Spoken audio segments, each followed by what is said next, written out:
First of all, I long for England to become Catholic again. The Protestant experiment hasn't worked. Newman is one of those wonderful, clear English minds who, having been Anglican, worked his way through the strengths and weaknesses of the Anglican position and found in the end that it was entirely derivative upon the Mother Church. He made the difficult sacrifice of giving everything up in order to become a Catholic.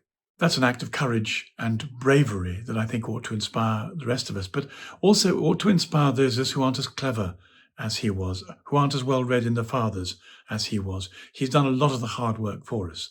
We can trust his conclusion as we follow in his footsteps and discover how well read and how accurate his judgment was. I like his development of doctrine. I think people misunderstand it. It's a message for Anglicans. It's a way of trying to help Anglicans understand a Catholic Church they hadn't followed through the contours of history.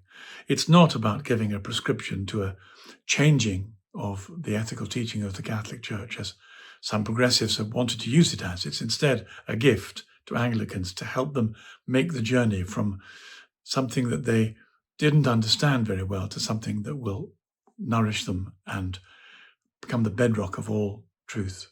I love the way he became a saint. I like the fact that people in trouble have been able to pray to him and have miracles at the hands of his intercessions. I like the fact that he warns us that becoming a Catholic is not an easy business, that changing teams, changing tribes, changing groups is never going to be easy. You have to believe in it to do it.